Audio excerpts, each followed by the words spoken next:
Good morning everyone. So I thought I'd do an update on how the paddocks went with the horses in here. They ate all the good grass. Completely ignored the vast majority of it.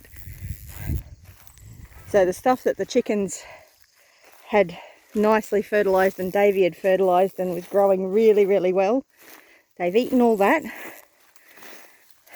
But they've left all of this horrible stuff. And they smashed my pumpkins, which I should have put a fence around it. I knew that was going to happen. That's why I protected the mulberry, which hopefully hasn't died, because it's the only spot that the pumpkins are still alive. So I had the horses and cow in here for a week, 2 weeks actually. The mulberry's not dead. It's not doing super well, but it's not dead. So they didn't eat as much as I was hoping that they would, but they were starting to eat stuff out in the back paddock again, so I figured that was a waste. I just let them back into the back paddock and let this area recover, because honestly I would prefer not to have an animal in the one spot for more than 3 days, because then that's when the plants start to send out new shoots again, and that's when the animals will come back and smash that plant again, and then it will really stunt its growth. So ideally it would have been good to only have them in for 3 days, sorry. But it looks like they trampled most of these weeds. But I mean, that's not a bad thing, because that's just going to create more food and organic matter for the soil. So hopefully we get some rain soon. If we got some rain soon, it would be fantastic, and this paddock will just bounce back really quickly. But the horses really enjoyed all of the area that the goats had worked on. So you can see that's the main area that they've actually eaten. So even the dodgy yucky grass that grew up in that spot where the goats were, that's what they've eaten. And they've left the rest of the paddock. So they really don't like this grass, whatever it is. They've just left it pretty much alone completely. It's really a useless grass to have in a paddock. Davey was chomping it down nicely along the edges of the fence. And you can see how far Davey got, because that's where the nice grass was that the horses have eaten. I don't think he came down this far. But yeah, so it's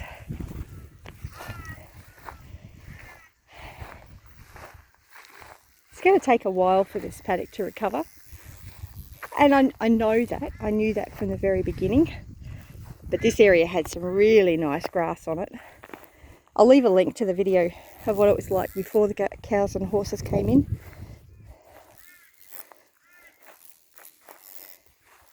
So the advantage of the cows and horses is the fences here will contain them. They don't contain the goats. This one's okay, but the rest of them are just the barbed wire. They don't have any of the mesh. So yes, there's a lot of they've trampled a lot of this down, which is great. That's just going to add as organic matter and going to feed the soil food web, which is fantastic. It's exactly what I wanted. But there's a lot that they haven't touched. I was really hoping they'd make more progress than that. But it is what it is. And I wasn't going to leave them in this area for any more than 2 weeks, because they were just starting to really smash it. And the areas that the goats have been working on need time to recover again. Those plants need a chance to recover from being smashed. And if we get some rain, it'll all bounce back nicely, hopefully. But yeah, it's really interesting to see what the horses have left behind and what they've eaten. And I'm going to bring the goats in here. So I'll move their little portable houses around in here so they can, because refencing this paddock is going to be a massive job. And we've only got what we've got. So we don't have the resources at the moment to be able to buy new fencing material. We do have a reasonable amount that we bought from Eagleby, but Eagleby was only 3.5 acres, and I'm pretty sure this particular paddock is more than that. I'm not 100% certain, but the whole property is 10 acres. So I have measured it on Google Maps, but I can't remember what the measurements were. So yeah. But yeah, so that's the update on how the paddock's going. There's progress. Baby steps, and there is at least some feed in here for the goats, because the goats will eat a lot of this stuff that the horses have left behind. So yeah, I will have to give them hay when they're in here, because there's just not a lot of quality to that soil, to that feed at all, except for where they had actually already done it. And this paddock is more than big enough for me to move the girls around and have them work it. Although I'm really looking forward to when we've actually got one of the Joel Salatin style chicken tractors up and going, so I can actually move the chickens around in here, because that'll help repair the soils even more. Because where that lot of chickens have been, around them along the fence edge, you can see there's such a huge difference to the grass. But yeah, chickens make a massive difference to the paddock, so I'm really looking forward to being able to move them in on here.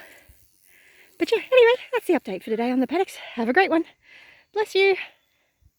Oh, and yeah, I'm going to do a quick shout out for Bomber Steve, because one thing I will notice is with all this long grass that I was hoping the cow and the horses were going to chomp down, it's going to be a perfect haven for snakes. And Bomber Steve does some great videos, because he's actually a snake catcher. He doesn't show you how to catch them because he's not allowed to, but he shows some great videos on snakes and how to know when they're actually being aggressive or when they're actually being scared and you just need to move away or stop moving. So yeah, he does some fantastic videos, and I highly recommend checking out Bomber Steve's channel. I'll leave a link for his channel in the description. And yeah, have a great one. Bless you. Oh, looks like I just got a parcel delivered. Wonderful. Or at least a mail. Yeah, that was just the mail. Have a great one. Have to go check my mail. Bless you.